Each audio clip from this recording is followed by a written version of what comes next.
Are you? Okay, great. So one of the first tutorials I was doing for Nadia is we were making these little like maquettes or vignettes of like different mini landscapes you can do with Rhino, and these are just some of the options, and you can see all around this in yellow. I have highlighted the commands that I use to create each one. So it's really simple. There's maybe like a dozen or maybe 20 different commands, and you can do all these different like mini landscapes with. Really simple. Another thing that I can show you how to do really quickly is how to get terrain and contours into your Rhino drawings, just like this. So I'll show you how to do that. All right, let's go back into Rhino. Let's open up a new Rhino session. Let's start with contours, because it's really, really simple. And we're going to use a tool called Patch.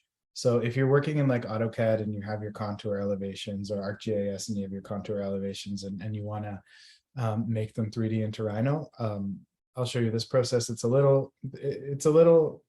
step by step, but it gets the job done. There are more automated ways to do it too, but this way is I think one of the easier ways I find. So let's just pretend we have a bunch of contours now. Let's just use curve to draw some of those contours.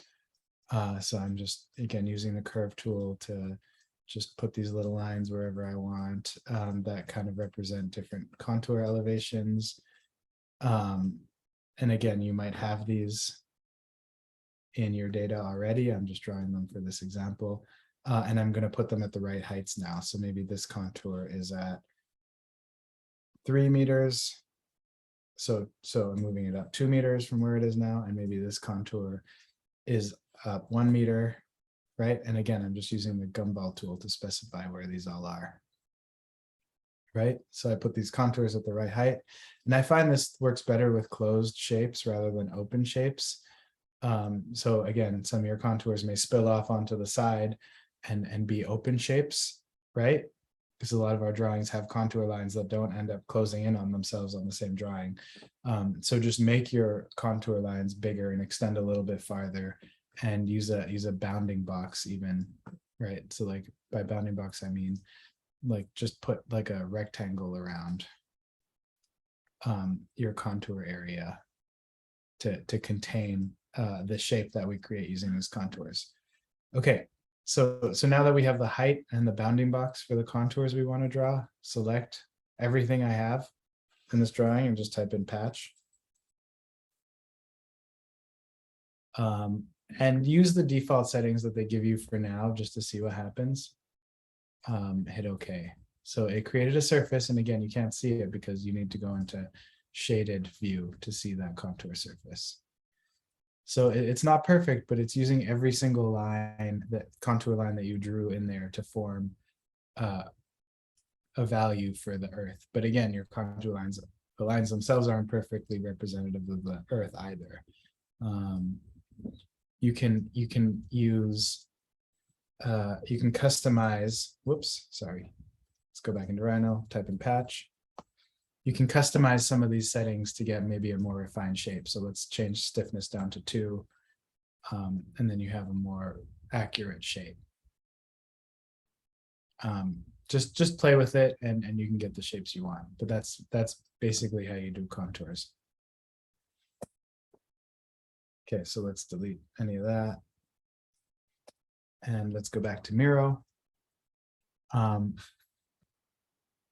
So yeah, so you can, so I just wanted to talk through some of this. Here are some contour elevations I created, and I used the same. So I actually just had these in a drawing that was in like a PDF, and I just traced those lines on the PDF, and I increased them by their increments, right? Because each contour elevation had a value, and I assigned values, and I used the Gumball to push up those contour lines by those values. And then I created this like rectangular bounding box around all these contours, and I hit Patch, and it created these contour lines. And then I had this like mini little landscape suddenly. I just drew a box around it, and I cut that box, I used Boolean Difference or Split. Any of these tools, you can just get rid of the excess areas around your mini landscape. And then you can start adding things like roads and buildings and stuff like that. There's also stuff you can do like flow along surface. That's a command. Just take note of that now. I'm not going to show you exactly how to do that. But if you have this like shape, like a street grid, for example, you can use flow along surface and translate that street grid onto your elevation. So you can do fun things like that with Rhino. If you have questions on how to do that, just ask me, or maybe there's a tutorial online on Nadia's website or YouTube already to do all that. But let's focus on some of this now, some of this stuff like the vegetation and the trees and some more of the manual contours that you can use for things like stairs.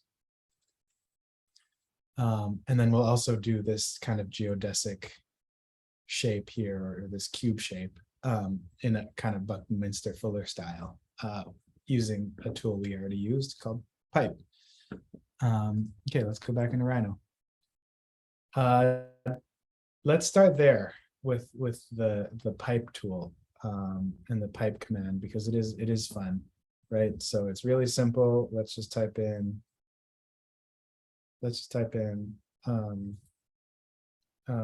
rectangle first.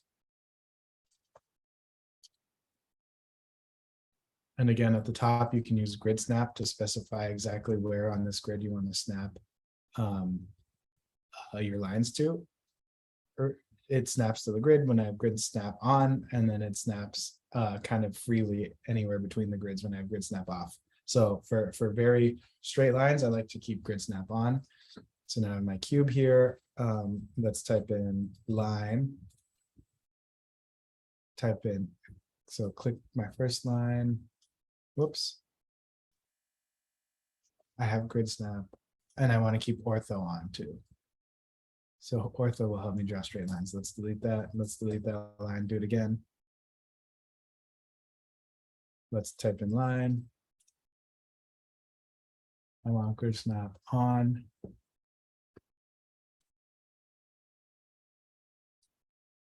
From there to there, great. Hit spacebar. I want it from there to there. Great. It's spacebar again. Click from there to there. Great. And again, I can select all of these, hit Alt, and duplicate them all, and duplicate them all again, and I have my lines. And then the other thing I want to do, I want to create lattice work that isn't just these like horizontal lines. I want kind of diagonal lines to go through it too. So I'm just going to hit spacebar because that gives me lines again. And I'm just going to draw these diagonal lines in from point to point. So you can see it's a lot like AutoCAD when you start with the basic line work, right? Because you would do something similar in AutoCAD. Like AutoCAD, you can use kind of the same tools like offset. And you can offset it by, say, 1 meter. Right? Click, right? But that only extends the length of the line. So like AutoCAD, you can type in extend. Select curve to extend to. Yeah, anyway, you can do like extend and trim. So it's here, like I type in trim. Select object to trim. Right, so you can do the same thing as you can in AutoCAD with your line work. And I always suggest like using your proper line work before you start creating the shapes in 3D. It just makes everything easier. Okay, let's just draw all the lines manually for now, though. All right, keep it simple, and we don't need to draw them all. Let's just draw a few more. Draw them wherever you want. Okay, and then highlight these, and then let's move them into the right layer. Let's move them into layer 1, call layer 1 line work. And then let's draw the object in layer 2, and let's call the objects pipes. So I want to pipe it and add it to the layer pipes. right? So I type in now pipe command. I specify the pipe radius as, let's do 0.1, hit enter, and I have my pipes now. And again, you'll be able to see it better when you go into the rendered view. Then you have this kind of lattice work here. So this is just a really nice way to get your patterns into 3D. And you can do fun things with it too, right? Like I created a cube, use the gumball and create a cube out of it. So I'm just going to hold down Alt because Alt helps me duplicate the item. And I use the rotational tool and I get exactly a perfect rotation of the shape, and I just have to move it exactly where I want it. I have grid snap on, so that's really easy. So now I can select both of them, and I can use the hold down Alt and use the rotational tool again, and there we go. There I have it. And you can just imagine like multiplying the shape and these sides out and out and out multiple times, or rotating them and holding down Alt to duplicate them, and you get the shapes you want. So that's that. Let's go back to Miro. So I created that shape using line or polyline, offset, pipe, and then again the gumball. So while we're working on line work, let's get some of these contour lines in. Maybe that'll be kind of fun to do. Let's delete some of these. Let's go back into the top view. And let's draw some contours. Okay, so let's start by using polyline. Let's draw this kind of big shape. And again, you can, like in AutoCAD, you can type in CL and that closes the shape. So that's what I did there. And now let's use curve. And let's turn grid snap off and ortho off so I can more freely create my curves. Let's just draw these curves and enter. Now type in offset. And now I can offset my curve by any increment I want. Hold that next thing down, type in offset. There you go, I have my next increment. Press spacebar, and because offset was my last command, I get my offset again, right? So now I select, let's trim the extended lines. Let's select the bounding box, which is this rectangle, and type in trim. And again, I select from right to left, and I can trim everything outside of that bounding box. Okay, so now I have my contours. Next thing I can do is, let's actually start with a surface. Let's put poly surface in here. Actually, planar surface. So I have my rectangle selected, right? And I type in planar surface, hit enter. And now I have a surface in this area, and you can't really see it in here. Let's go into shaded. You'll be able to see that surface a little bit better. Right? So now there's a surface, and let's split my surface. So let's type in split. If I can spell, split, select cutting objects. Let's select this one, hit enter. And now I have two surfaces. So you can see I have this surface and I have this surface. So we just keep going. I select this surface and type in split. And I select these three cutting objects, hit enter. And then now each of these is a surface. Cool, right? Really, really simple. Now let's start extruding all these surfaces to create some of those contour lines that we were talking about. Let's extrude the bottom one first. Type in extrude surface, hit enter, and let's extrude that by 1. So I just type in 1, enter. Now it's extruded. You can see that the extrusion is open, and there's a couple ways about that. I'll show you in rendered view. Okay, it's closed. That's good. It's closed. But I'll show you what I'm talking about in a sec. Right, so let's extrude this surface. Select surface layers.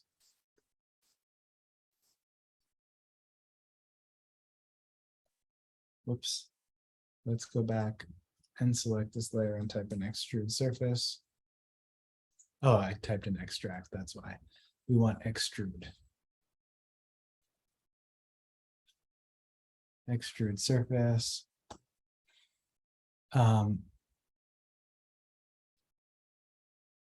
If you don't have solid checked, and I hit enter, and let's just extrude the surface, let's finish it up to 2 meters, enter, and I go to rendered view, you can see how this shape is open now, right? And that's because I had solid unchecked in my command line.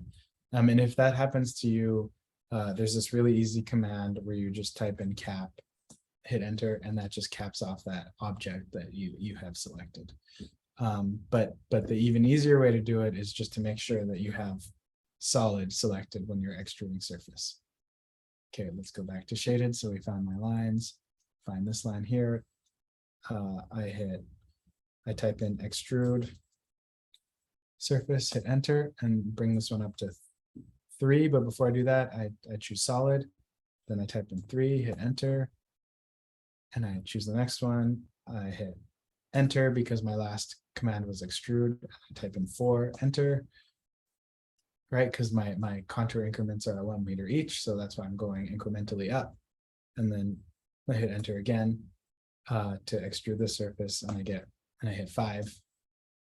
And then I go back into rendered view, and I see kind of these like really clean contours that I've just created. And again, you can do this with curved lines, you can do it with straight lines to make stairs.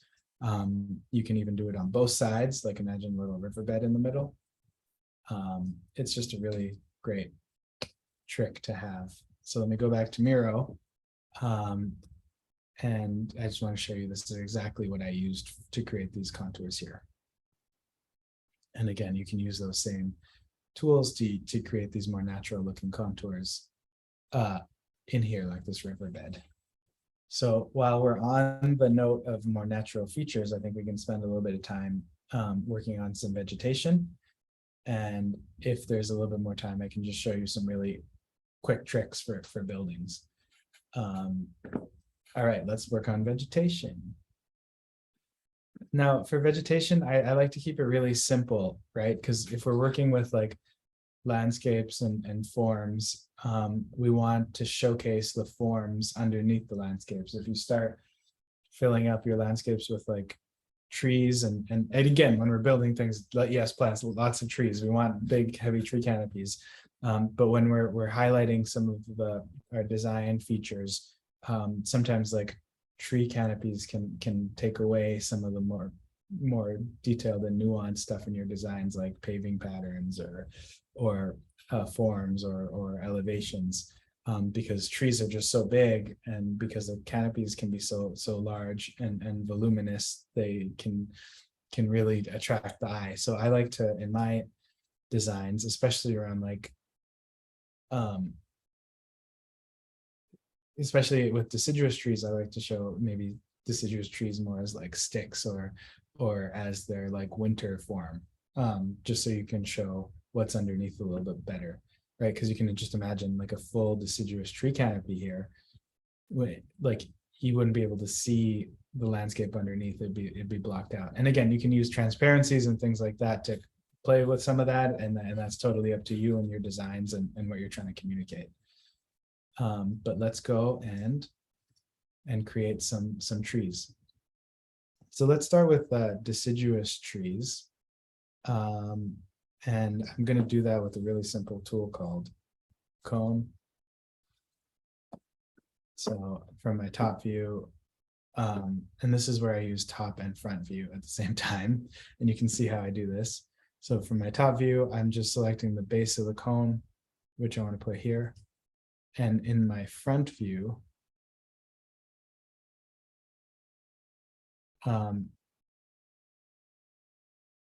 Oh, okay. So second point is the radius of the cone, which I'll click to be out there. And then third point is the end of the cone. So in my front view, you can see how I just jumped from my top view, right? And then just imagine a cone or a tree from the top. You're just looking at like the trunk. So you have the center point, you have the width of the radius of the tree, and then now I switch to front view and I go and specify the top of the main trunk of the tree, like that. And then I get this like cute little cone here. So again, I was just jumping back and forth between top and front view. Now while we're here, let's change front view to shaded, just so I get more sense of the volume of the cone I'm working with. Now I'm going to work on some of the more smaller branches of the tree, and I'm just going to do this by using the Gumball tool. So with the Gumball tool, I'm going to hold down Alt, and I'm going to click this grid on the gumball, which lets me manipulate the object and duplicate it. And I'm going to just use the blue rotate, the blue quarter circle to rotate the image. And then I'm going to use the red square to decrease the width of to decrease the height of the image. Okay. And I also want to decrease the width of it too. So I'm going to use the blue square. Actually, let's go back to the red square. I want to hold down Shift while I'm decreasing the height of this image, which is going to decrease the whole object proportionately. And then I'm going to rotate it. Okay, there. Now it's like perfectly rotated and placed into the main branch of the tree, right? So let's do it again. Let's hold down Alt. Right, hold on, click this image, hold down Alt, and duplicate it, rotate it, and then hold down Shift, decrease the size of that, and then just bring it back. And maybe you want the branching structure to go a little bit more up, so you just use the rotate tool to do that too. So you can see, there we go. It's getting really simple and straightforward now. The other thing we can do is you just kind of keep going like that, right? So now this tree is kind of flat because I'm drawing on it from one side only, so it's only branching kind of north-south. If I want to create another branch to go out east and west, I just have to go into perspective view, hold down Alt, and rotate it. Rotate this branch kind of where I want it to be, and then you use the just place it using the Gumball tool to where it needs to be. And again, because it's in 3D, it might be a little bit difficult sometimes to figure out exactly where you need this branch to go rather. So just like switch between top view, side view, and right view, and you can just figure it out that way, right? That's why for these trees, I kind of have all 4 windows open. Whereas you saw when I was working with the contours and the volume mapping, I mostly just had perspective open. But it's easy to get lost in perspective. But anyway, that's how you have this tree. And then you can just select all the features here and type in group. So it's all together, and then you can just like manipulate it, duplicate it as much as you want using the same duplication technique we were using elsewhere. Right, and then make sure they're at the right heights as I was talking about. It's easy to get lost in 3D, right? That's why in the right view you want to see where the bottom of this tree should go. They should all be lined up, right? Like in here. And then again, to make them all look a little bit different, you can rotate them, do whatever you want. To make them look a little unique. You can change the heights of them to make some of them a little bit smaller, a little bit bigger. Because not every tree is the same. Okay, so those are my deciduous trees in wintertime. Really simple.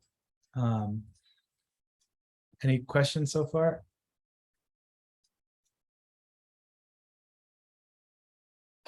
Okay, the next thing we'll do is we'll do coniferous trees, and I use pretty much the same tools for coniferous trees as I do for deciduous trees.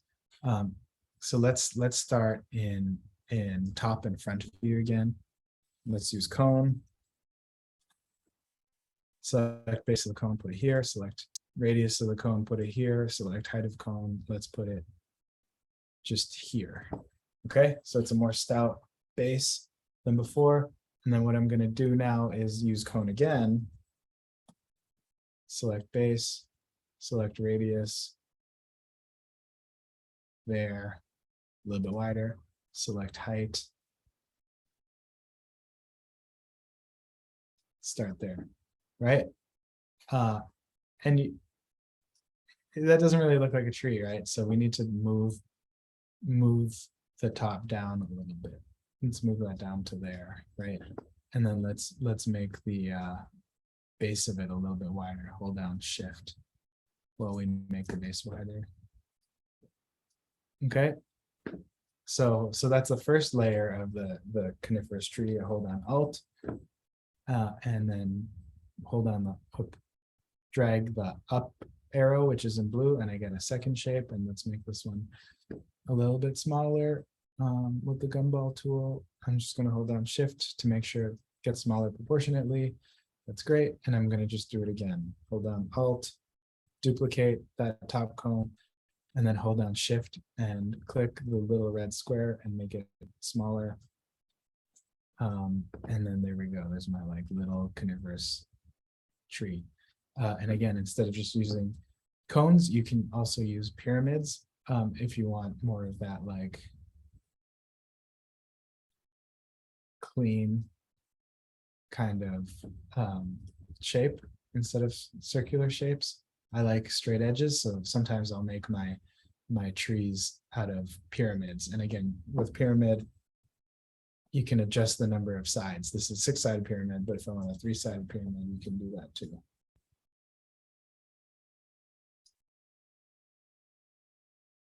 There you go. So you can you have these options to make your coniferous trees. Okay, so we've done coniferous trees and deciduous trees. Let's also do some grasses. Grasses are fun.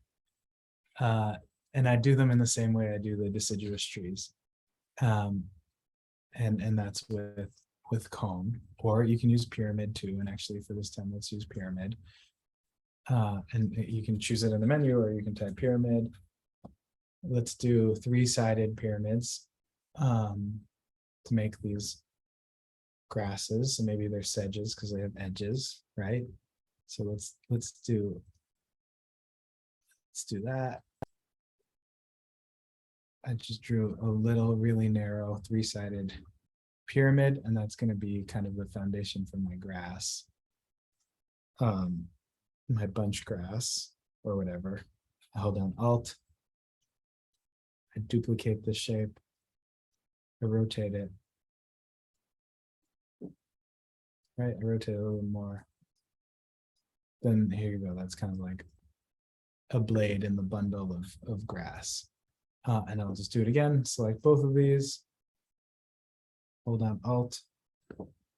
Rotate it. Kind of put it in the right place. And then you can see how the grass is starting to form. Right? And let's just highlight these again. And just highlight these again. Hold on Alt, duplicate them. Rotate the duplication. And you can do this kind of an infinite number of times. So if you want, hold on Alt. Right, select what you want, hold on Alt, duplicate, rotate, move, and there you go. You have kind of a bundle of grass. And if I just go into Miro for a second, let's show you this image I created up here. If you just like keep doing that and keep arranging these bundles together, you can create these like really beautiful looking bunch grasses with these like tall deciduous trees sticking out. And then if you want to do shrubs like boxwood or hopefully more ecologically valuable shrubs than that, you can use these circles or spheres and create these like kind of cloud bundling effects for your plantings. So yeah, so now you have some techniques for vegetation and some of your final projects. This might become important for you while you're doing your capstone. Okay, so that's vegetation. You can use some of the same techniques to make things like lamp posts, right? Just create a sphere, put it at the top of a cylinder, and then duplicate those. I also have these kind of like Tory gates here. And with the Tory gates, I drew the line work first.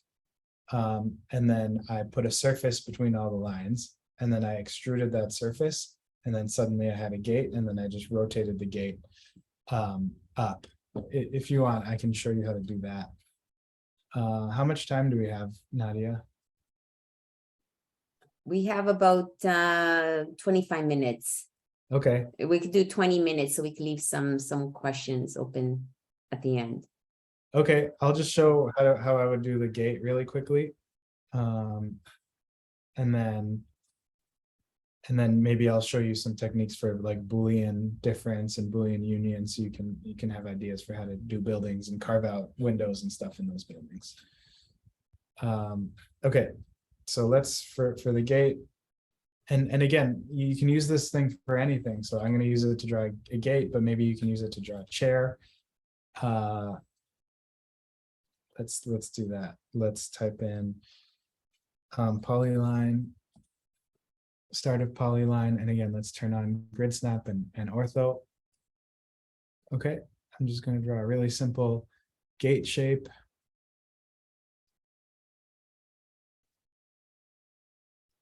There's my gate, right? Let's go into shaded for now in the perspective view. And I just drew the gate on the top view, but you can draw it on the front view too. So you can skip this like rotational step. But I just tend to draw things on top view and then rotate them. So now while we're here, I have the outline of my gate and the line work, and I just type in extrude surface. Select surfaces, sorry, I'm not extrude surfaces, extrude curves. Extrude curve. Select my curves, this curve, enter, and I'll just pull it up.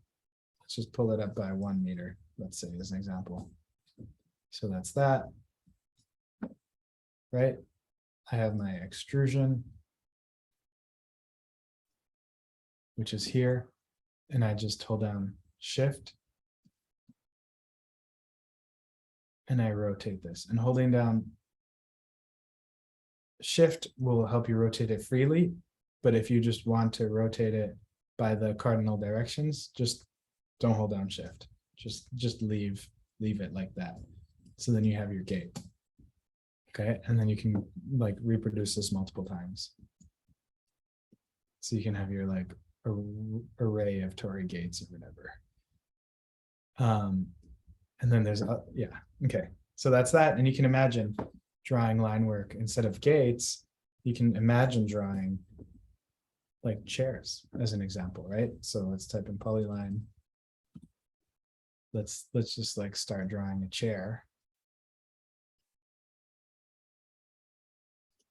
And you know what the dimensions are for a chair, so you can use them. I'm just kind of loosely drawing something, right? So I have my polyline, I type in extrude curves.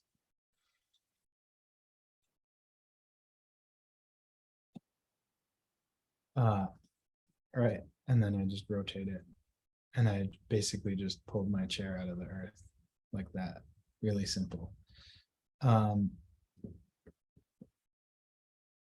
there's a couple other things you can do if you want to, like, maybe you want a chair that doesn't have legs, or that has legs, doesn't have these like blocks in front of it. You want 4 legs.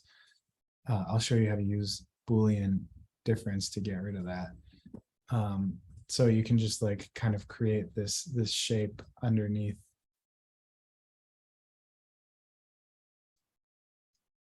the chair, and you're going to subtract it from the chair. Okay. So we're thinking about what volume the chair should be, and if it's, you know, negative space is also a volume, right? So I'm going to basically just subtract this cube from this chair.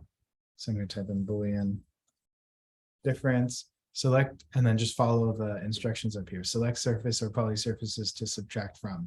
I want to subtract from this chair, hit enter.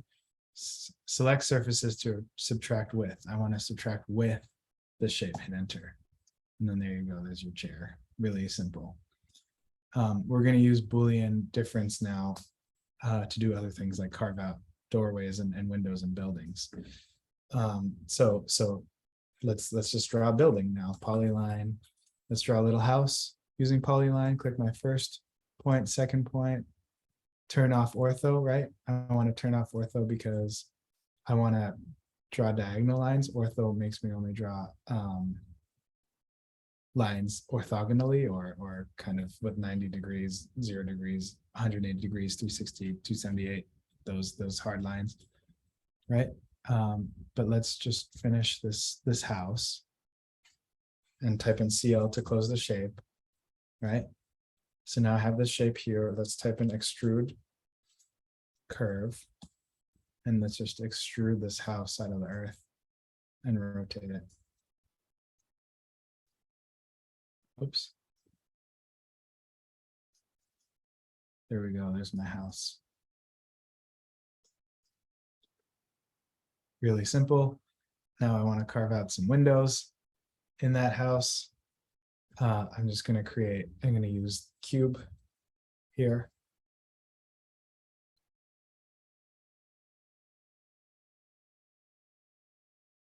Or sorry, it's not cube, it's box. And I'm just going to create this little box. Right? And I'm going to take this box and I'm going to just put it into the house where I want to subtract from. Right? So I'm using the box as like a negative for the window. So I put it where it should belong.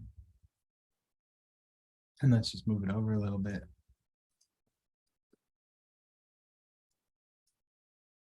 And let's duplicate it. Select both, hold down shift, duplicate it again. Right? Okay, now let's type in. So now I know this box is going into the house because I can see it in the right view. And then in the top view, these boxes are going in. Let's type in Boolean difference. Select surfaces to subtract from. I want to subtract from the house, enter. Select surfaces to subtract with. I want to select with these boxes, enter. So now I look, I have my windows carved out of the building, and you'll be able to see it a little bit better with the rendered view because of shadows like that, right? So now you can imagine carving out a doorway out of this building too. Or instead of like a little house, you can also imagine drawing an even bigger building with some really simple line work, right? So let's just kind of go ahead and do that and draw maybe what a skyscraper would look like. Polyline. Just go down here. Skyscrapers probably have a little bit of a podium, right? And then goes much taller. Maybe there's something that juts out of the side. We'll type in CL to close. Let's go back into shaded just so I can see my lines, and do extrude curve, extrude curve. Okay, maybe your skyscraper looks like that. Right, maybe it looks like, you know, you can just totally imagine, like the possibilities are endless for drawing shapes and using shapes to subtract from shapes to get more interesting nuanced shapes. It's fun. I don't know, I kind of think it's like working with Play-Doh. You're creating these like shapes and things in 3D, and where it becomes especially cool is if you can do really amazing work and one of your professors wants to print it on their 3D printer. But that's up for you guys to decide. Okay. I think that's everything that I wanted to share with you guys. Is there anything else, Nadia, you wanted me to talk about?